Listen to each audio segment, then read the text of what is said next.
안녕하세요. 한자삼락의 심연진입니다. 한자삼락에 오신 여러분 환영합니다. 오늘은 5월 18일 토요일이에요.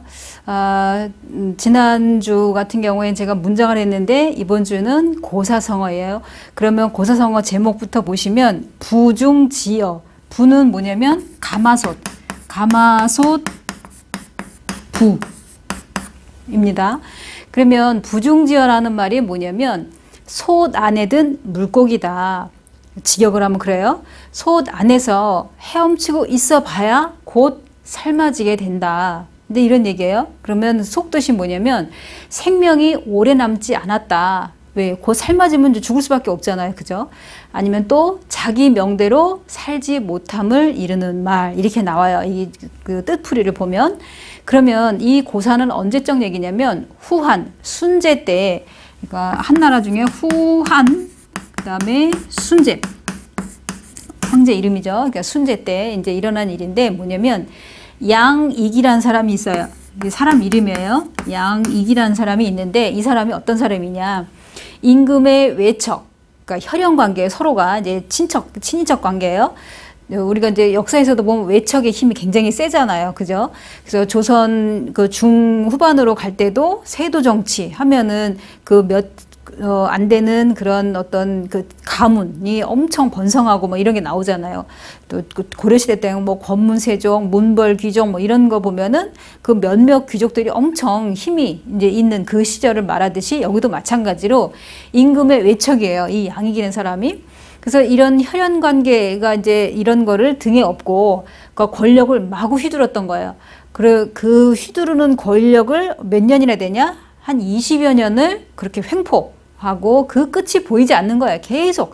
되게 보면 또 그 딸도 그의 딸도 딸이 이게 여럿 있으면 막 왕실에 막 어떤 그 결혼 이렇게 시키면서 그 힘을 그 등에 업고 권력을 맘대로 휘두르는 이제 그런 집안들을 이제 대표적으로 우리가 많이 볼 수 있잖아요. 그죠? 그러면 이 사람은 자기가 정말 끝이 보이지 않는 횡포를 이제 부리고 있는데 자신이 막 대장군이 되고 자기 동생은 하남의 태수로 앉히면서 제 멋대로 이제 횡포를 부리는 거예요. 그런데 이러한 양익이 8명의 요원을 선발해서 그 마을을 감찰하는 요직에 이렇게 앉혀요. 임명을 해요. 그들 중 장강이라는 사람이 있어요. 그 8명 중에 한 명이 장강이라는 사람인데 이 장강은 이제 생각해 볼 때, 이 늑대 같은 양의 형제가 권력을 쥐고 있는데 그렇다면 이 8명을 암만 선발했다 하더라도 이 뭐 여우나 살쾡 같은 이런 지방 관리들을 조사한다 한들 이게 제대로 할 수 있을까? 왜냐하면 그 윗선 뽑은 사람이 횡포를 부리는 그 권력을 쥐고 있는 사람이다 보니까 이게 제대로 될까? 이렇게 생각하다가 제대로 될 리가 없어. 이거 조사한다고 해서 제대로 조사도 안 될 뿐더러 이것이 윗선에 닿지 않을 것 같아. 그러니까 윗선이라는 거는 이제 그 양익을 말하는 거겠죠. 그렇게 이제 비판하면서 장강은 거기에서 이제 그치지 않고 생각에서 멈추지 않고 이제 상소문을 쓴 거예요. 그래서 양익 형제의 탄핵을 이제 호소한 거예요. 이런 사람이 있으면은 그 밑에 있는 사람들이 관리들도 같이 또 횡포를 부리고 그러면 백성들이 살기 힘들다. 이런 걸 이제 호소했는데 그 탄핵안이 받아들이지 않아요. 그러니까 그만큼 권력이 세다 보니까 이제 밑에 사람들을 마음대로 좌지우지하는 거죠. 그래서 그러다 보니까 양익에게 미움만 샀어요.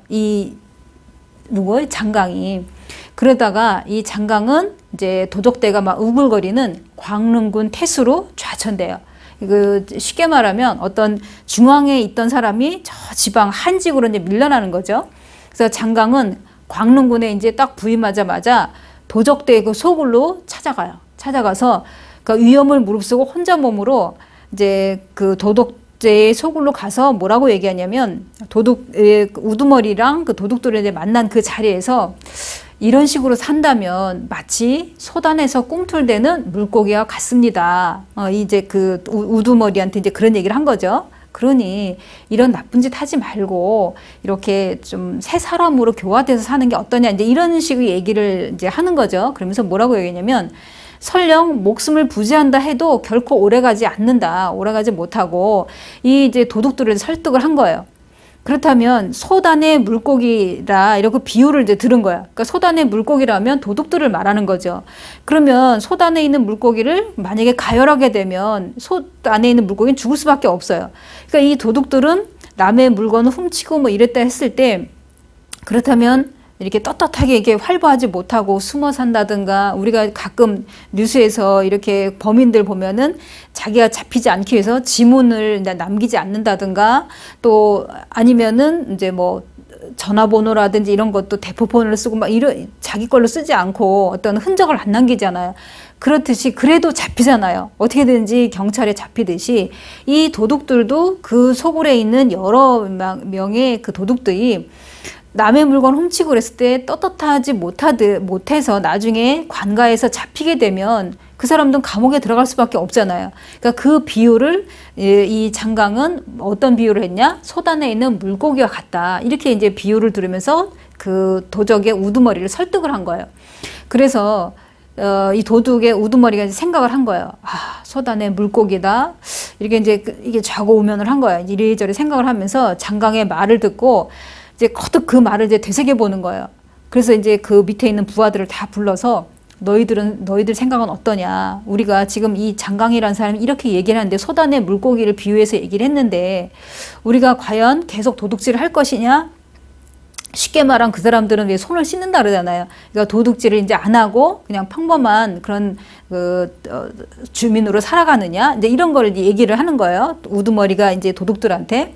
근데 이제 그 무리들이 그 말을 듣고 자신들이 솥 안에 든 물고기라 생각하니까 아, 우리 생명이 얼마 남지 않았다. 그러니까 잡히면 곧 죽음이다. 이제 이렇게 생각을 했겠죠. 전에 우리도 보면은 역사에서 실제 인물 중에 임꺽정 같은 경우에도 잡히자마자 얼마 안 있어서 처형당하잖아요. 그죠? 실질적으로 그런 것처럼 이 사람들도 거기 생명에 대한 두려움이 있는 거예요. 죽음에 대한 두려움. 내 생명이 얼마 남지 않았다는 그런 두려움이 있던 거예요. 그래서 이제 고민을 하면서 이제 깨달은 거죠. 아, 이렇게 살면 안 되겠다. 그래서 그 도둑들을 나중에 보니까 거의 만여 명이 되는 거예요. 그래서 이 만여 명의 도둑들이 장강이한테 와서 항복을 한 거예요. 우리 이제 깨끗이 손 씻고 이제 그냥 평범한 사람으로 살겠다. 도둑질 안 하고 살겠다. 이렇게 얘기를 한 거예요. 그렇게 얘기를 하니까 장강이 그 사람들을 다 풀어준 거예요. 그러니까 강압적으로 누구를 수사해서 막 끄집어 오는 것도 하나의 방법이지만 이렇게 말로써 교화시키는 것도 하나의 방법이죠. 그러니까 이 도둑질하면 안 된다 하는 거를 우리 다 알면서도 그 사람들은 지금 이게 어떻게 나쁜 짓을 알면서도 아니면 이걸 하나의 직업이라 생각하고 막 하게 훔치고 뭐 이런 걸 해요. 그럴 때 잡히면 이 사람들은 이제 감옥에 가면은 만약에 무기징역을 받았다. 그러면 그걸로 그 사람 평생 감옥에 있어야 되는 거잖아요. 그러니까 자기가 마음대로 이 세상 밖에서 행동도 못하고, 그러니까 거기에 대한 두려움으로 이 지금 도둑대들은 항복을 한 거예요. 그럴 때 이 장강의 지혜도 뛰어나고, 그 다음에 그 언변으로 인해서 도둑들을 좋은 방향으로 교화시킨 거고, 그러니까 우리가 어떤 지방 관리든 아니면은 어디에 소속돼 있어서 어떤 관직에 있는 사람이든 간에 그 상대방을 교화시킬 때는 일단 말로서도 충분히 상대방을 움직일 수 있는 거죠. 말 한마디로, 우리 속담에도 말 한마디에 천냥빚을 갚는다 이런 말도 있듯이 그만큼 말에 어떤 그 상대방을 좌지우지할 수 있잖아요. 그 한마디가. 소중한 그 말 한마디 한마디로 인해서 이렇게 나쁜 짓을 했던 사람들도 이게 착한 선량한 사람으로 바뀔 수도 있는 거고, 그렇죠. 그러니까 이 부중지어라는 말을 한번 되새겨 보면은 생명이 오래 남지 않았다, 또 아니면 자기 명대로 살지 못한다, 이런 거를 안 이상 이제 좋은 쪽으로 선량한 사람으로 바뀌게 되는 그런 계기가 되는 것이 지금 이 장강의 한마디 말로 인해서, 이 네 글자로 인해서 사람이 바뀌어버렸잖아요. 그죠? 그런 것처럼 우리도 주변에서 이 말 한마디로도 상대방을 얼마든지 이렇게 교화시킬 수 있다는 것을 한번 되새겨 보시고, 오늘 부중지어라는 고사성어를 한 번쯤 이런 얘기도 있었구나, 처음 듣네, 이러신 분도 계실 거예요. 그러니까 이런 이야기도 있다는 것도 아시고, 이제 이 주말 잘 보내시고 월요일 날 또 새로운 자원풀이로 만나 뵙겠습니다. 자, 주말 잘 보내시고요. 지금까지 한자삼락의 심연진이었습니다. 안녕히 계세요.